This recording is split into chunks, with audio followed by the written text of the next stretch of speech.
dan kasiran tayyiban mubarakan fihi kama yuhibbu rabbuna wa yardu, amma ba'd.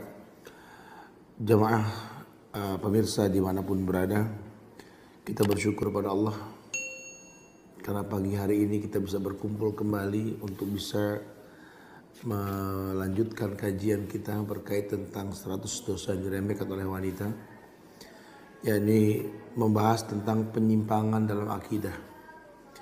Ya, penyimpangan dalam akidah ini memang akan selalu terjadi manakala manusia tidak paham ibadah yang dia lakukan ini hanya untuk Allah.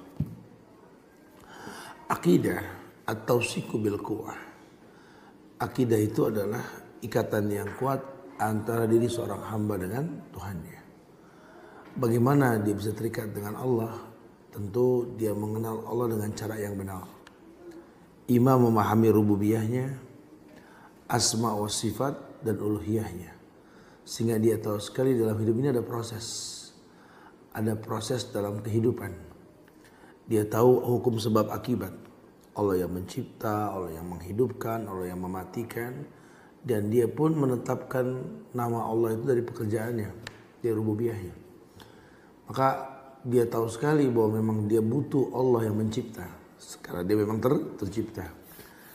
Dan dia kemas dalam bentuk uluhiyah pada ibadah yang dia lakukan ketika dia sudah sadar Allah lah yang diibadahi dengan cara yang benar.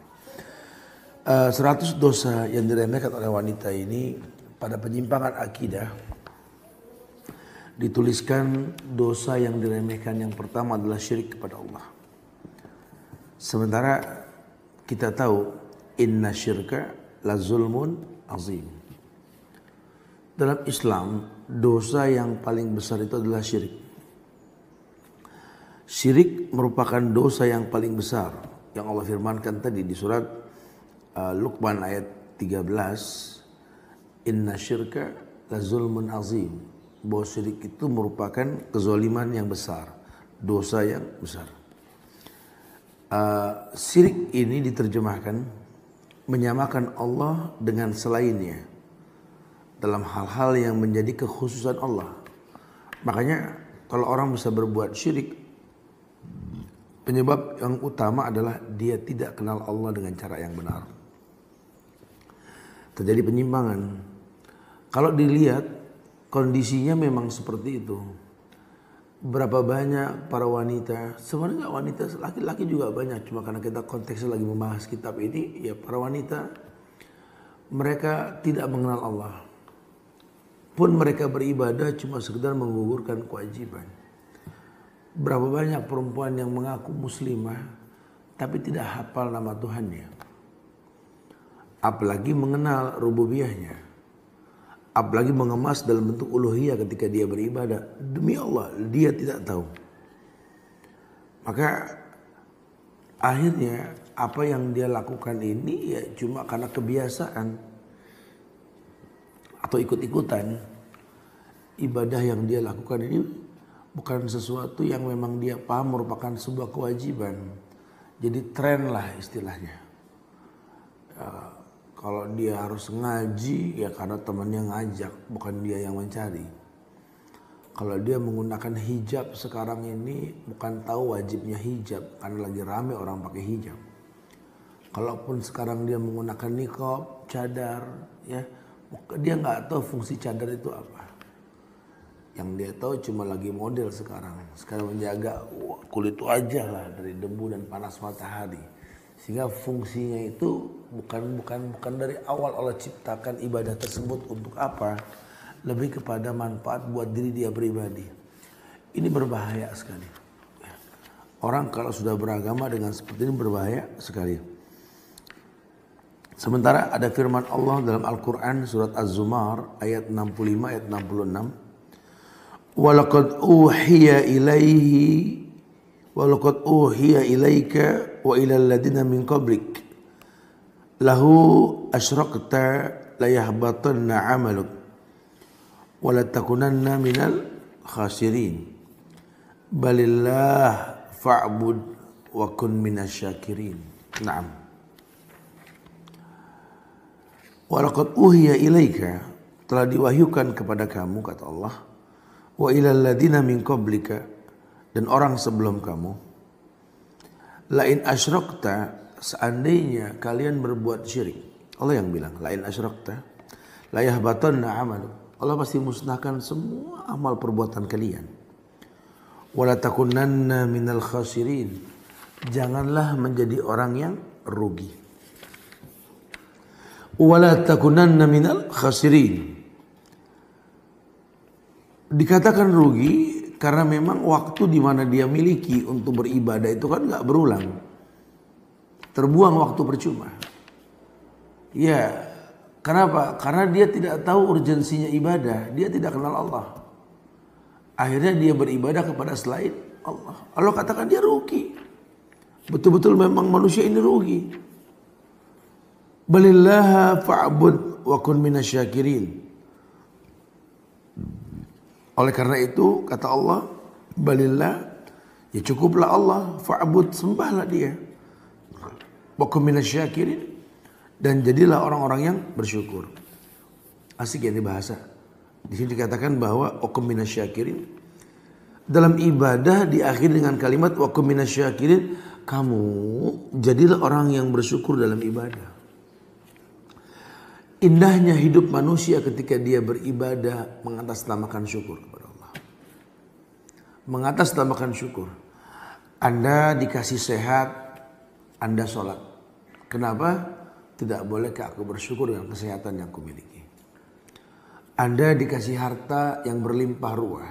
Keluarkanlah infak, sedekah dan zakatnya. Kenapa? Bersyukurlah.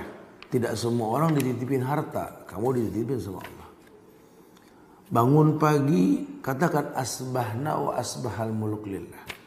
Bersyukur bangun pagi. Karena banyak orang yang bablas gak merasakan nikmatnya pagi. Masya Allah.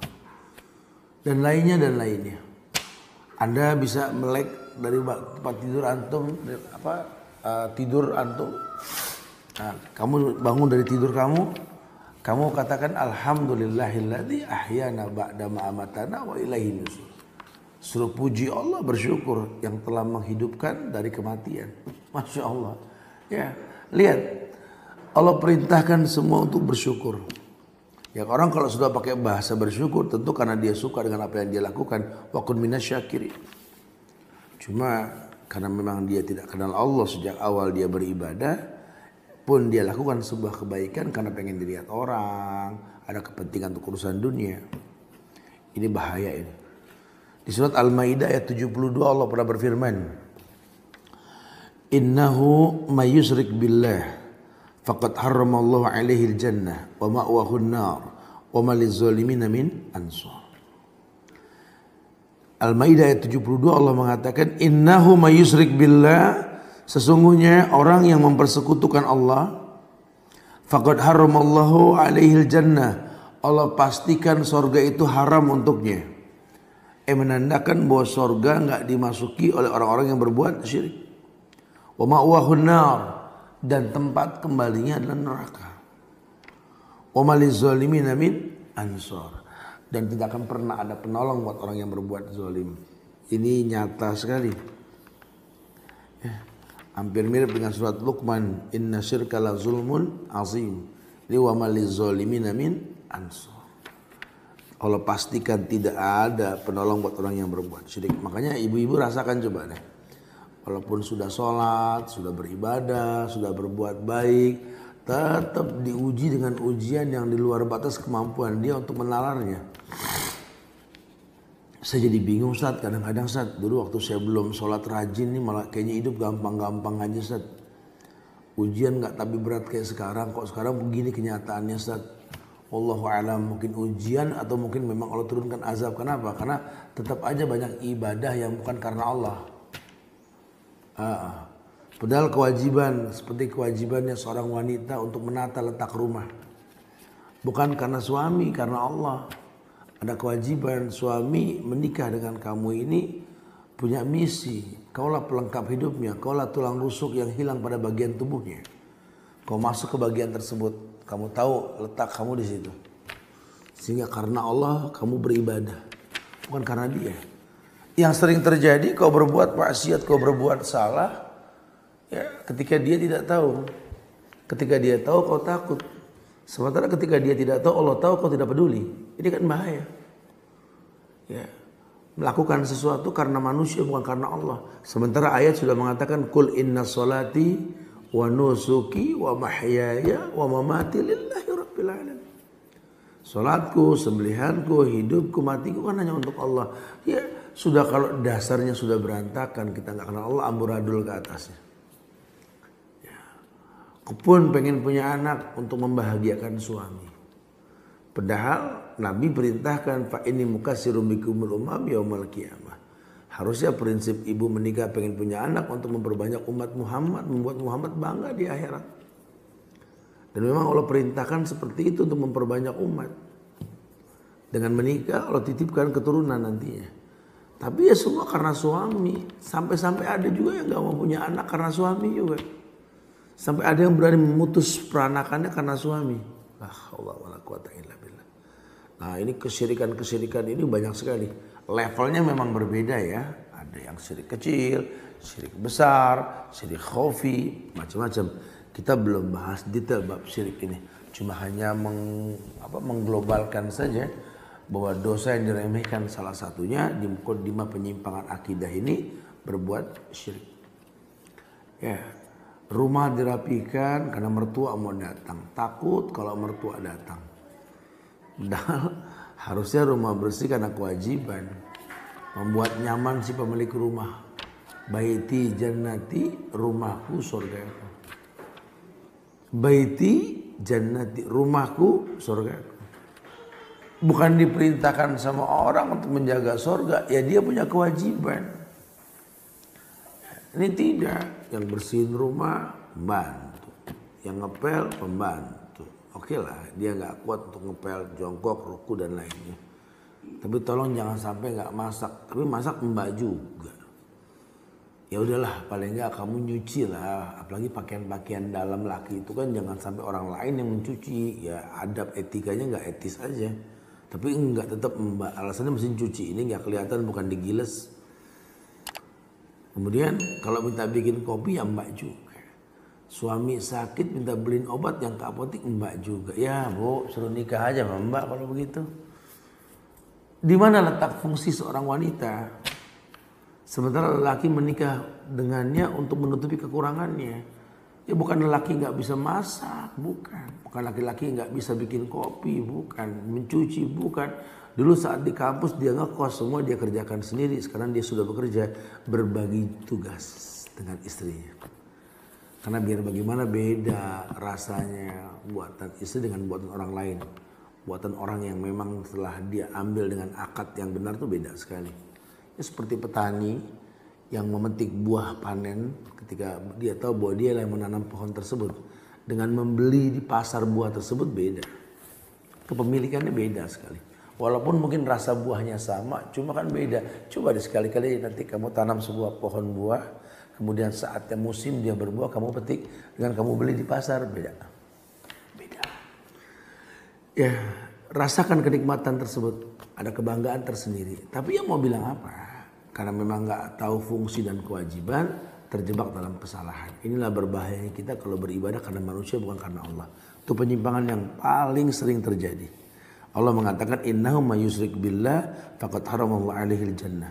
Efek buruknya apa kalau dia biasa berbuat baik karena manusia? Allah haramkan surga untuknya. Bukan berarti dia mati masuk neraka langsung, bukan, umurnya masih panjang. Cuma dia punya karakter penghuni neraka. Lihat, biasanya yang kayak begini nggak nurut sama suami. Biasanya yang kayak begini nggak dekat sama anak-anaknya. Biasanya yang kayak begini lebih senang di luar ketimbang di rumah. Iya, tidak memiliki karakter penghuni surga. Masya Allah. Wa ma lizzalimin min ansar. Dan memang dipastikan Allah nggak bakal tolong dia. Hidupnya ringsang, hidupnya ma'isatan donka. Panjang ya jamaah yang Allah muliakan kalau kita nggak paham tentang akidah secara benar ini. Dan ayat terakhir di surat An-Nisa ayat 48 Allah mengatakan innallaha la yaghfiru ayyushraka bihi wa yaghfiru ma duna dzalika liman yasha. Wa may yusyrik billah faqad iftara isman azima. Sesungguhnya Allah ini enggak mengampunkan dosa syirik. Yang Allah ampunkan dosa selain syirik. Ini ancaman. Kalau kita nggak buru-buru bertobat, ketika sudah datang sakaratul maut dalam hidup kita ini, Allah tidak ampunkan dosa syirik. Yang Allah ampunkan dosa selain syirik. Makanya mumpung masih hidup sekarang, ayo kita beristighfar, kita mohon ampun kepada Allah supaya kedepannya kita berbuat baik karena Allah bukan karena manusia. Kita berharap Allah muliakan kita dengan kebaikan yang banyak dengan tanpa berbuat syirik kepada Allah tentunya. Dan Allah akan ampunkan dosa selain syirik. Wa may yusyrik billah, orang yang berbuat syirik faqad iftara isman aziman. Hati-hati, ancamannya kembali sama. Orang yang mempersekutukan Allah, sungguh dia telah berbuat dosa yang besar. Masya Allah ya. Tip sentuhan pagi, langsam pagi ini tidak panjang kata kita sampaikan agar mudah kita terima. Ternyata kesyirikan yang sering terjadi adalah karena kebodohan kita akan mengenal Allah dengan cara yang benar. Berburuk tingkah kita karena kesyirikan, banyak keburukan yang kita lakukan. Masya Allah ya. Pemirsa dimanapun berada, mungkin ada yang mau ditanyakan, silakan, fadhil.